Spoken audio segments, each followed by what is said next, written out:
What the heck is this? This stuff is super weak. Oh my gosh. A whole smorgy of some fresh new baskets. Hey, what's going on, everybody? EXO coming at you here in a dirty garage, but especially motivated today because it's only like the second day of all winter that the temperatures are finally above 50 degrees and we can resume the painting process of our subwoofer baskets. As you guys know, we're going with that classic gloss white finish, and we've already got a handful of them already completed, and I've got the process pretty well dialed in. So let's go ahead and bring you guys through a bare metal basket, getting all the fixings of a homemade paint job here in the EXO garage. This should be pretty fun. Stick around.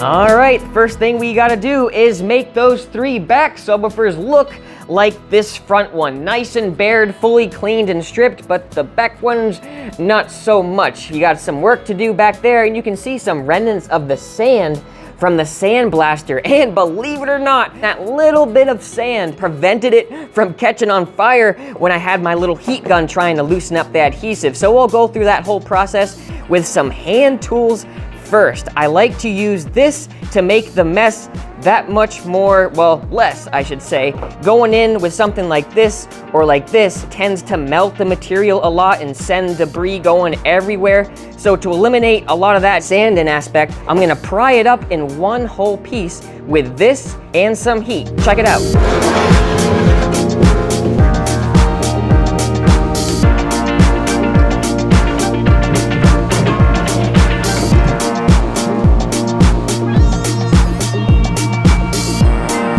All right, so I'm gonna try to do this left-handed so you can actually see, because if I do it with my right hand, I'm like blocking everything. Apply some heat and just gently let the tool do all of the work. I'm just applying slowly, but if you go fast enough, there shouldn't be too much smoke. See this?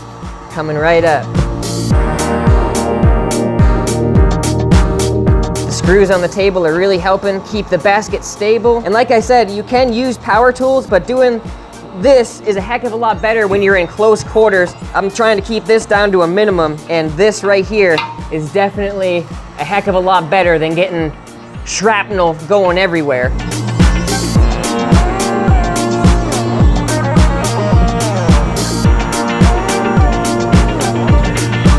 Oh, heck yeah. See how simple that is? That is awesome. Just a tiniest bit of debris left behind. And you know what's kind of fun sometimes is to challenge yourself and see if you can get the whole piece in one big section. I already messed that up, but see if you can challenge yourself next time you tear down a little sub.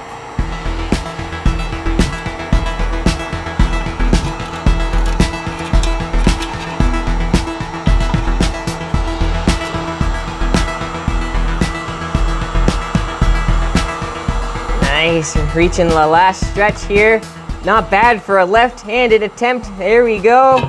That's a nice big segment. It's not the whole piece, but that's pretty good, huh? That's dang near, I don't know, I'd say 3/4 of it or more. That's a heck of a lot less messy. Gotta love it.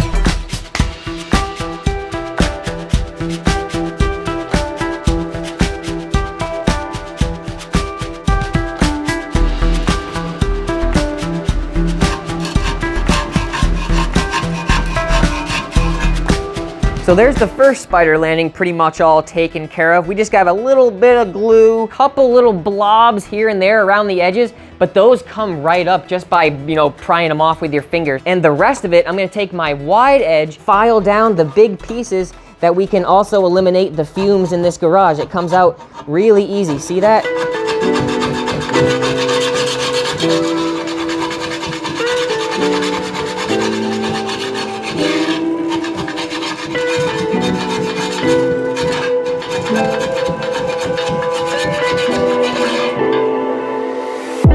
Now we'll basically do that same exact thing on the spider landings. I can't tell If it's the same type of adhesive, usually, you know, people use CA on the landings and some rubberized on the surrounds. So it looks like we'll be able to actually use the same tool after all, and maybe not even use any heat. This stuff is super, super weak. Oh my gosh, look at that.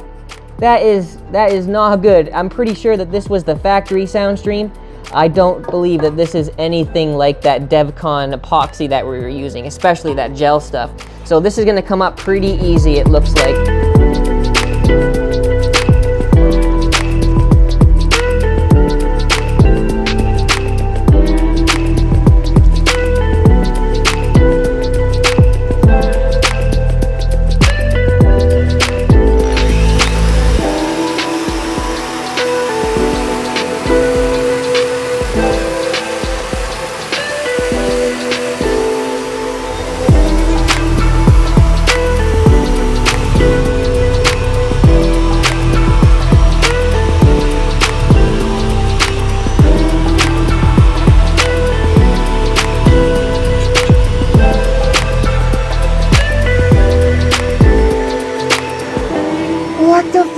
What the heck is this?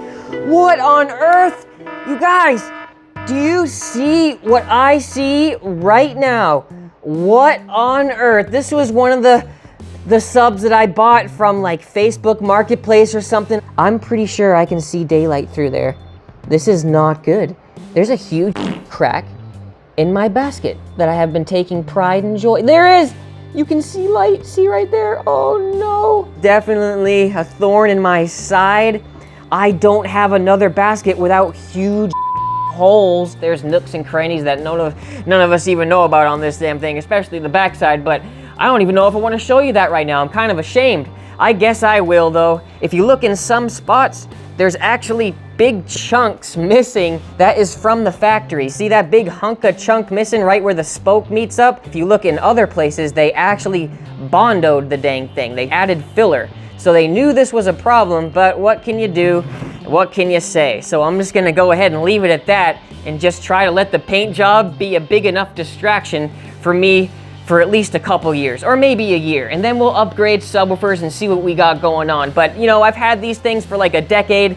I'm sure that it's time to move on sooner or later, but I want to make them look right. So we'll take this off the table for now until we can do some sort of makeshift DIY repair on it. But we can kind of more or less just pretend that that didn't even happen and resume the process with this bad boy. We're right at the same step we left off with that one, which is rinsing the thing off. There's all sorts of nooks and crannies, way more than you'd believe in this thing, and there's sand stuck everywhere in this thing. So we got to go give her a nice dousing with the hose.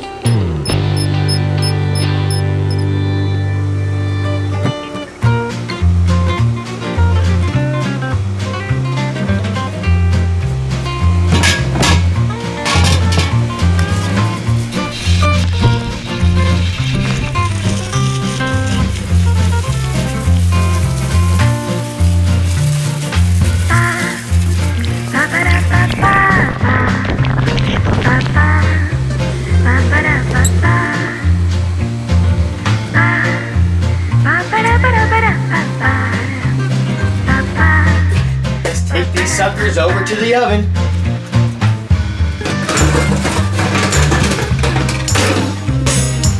And no, I am not exaggerating. We are sticking these things in the oven at 225 degrees. There's all sorts of places for water to collect and stay stubborn in there. So we're gonna evaporate it all off really well inside the oven, one at a time at 225, lower level, bake at 225.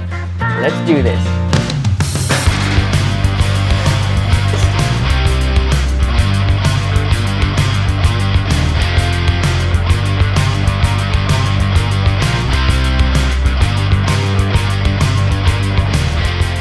So with that basket baking inside, let's go ahead and move on to one that we've already got fully dried. She's ready to be painted, so let's go ahead and show you my little makeshift workstation here with some Tight Bond 2. It acts as a little nipple to stick inside this hole. I put it in there because midway we do a little flip right after we tape up both landings. No sense in getting all that paint on there since we just prepped it, you know what I'm saying? We need to do the insides first, just with a little bit of color. Since they'll be inverted, you really don't need it to be too deep. So we'll do that first, flip it, and then do all the spokes.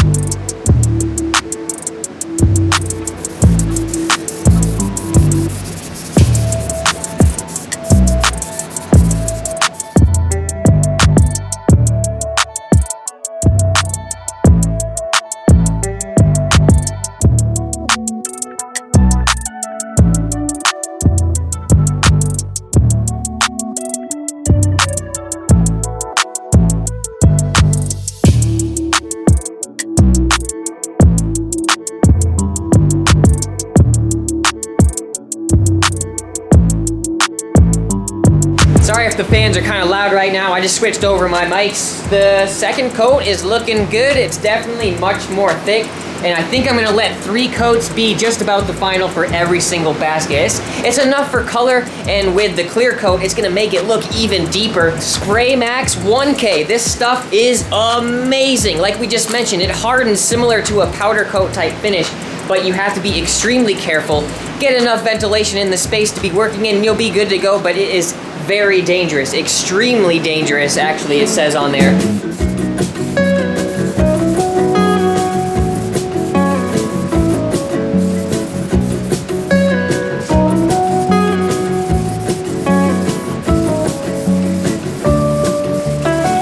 Now with this stuff, you gotta do it really carefully, incrementally, every like 10 minutes. So I'm gonna give this 10 minutes, and do the same thing all over again. For 3 coats of color, 3 coats of clear.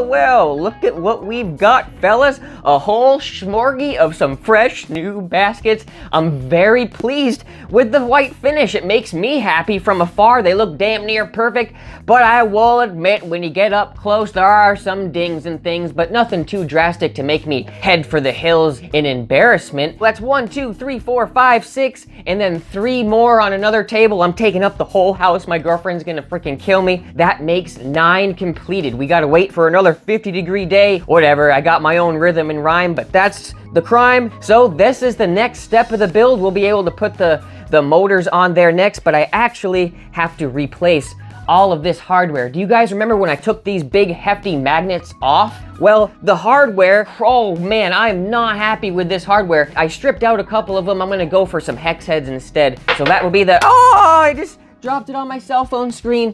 So that'll be the next part of this aspect of the build. As far as the big part of the build, 252 Justin just went full time at his shop. He just caged out a blow through in a truck. And I also wanted to update you on one more thing. Remember when I got back from Tennessee a couple weeks ago? Well, I forgot to come back with what I went there for.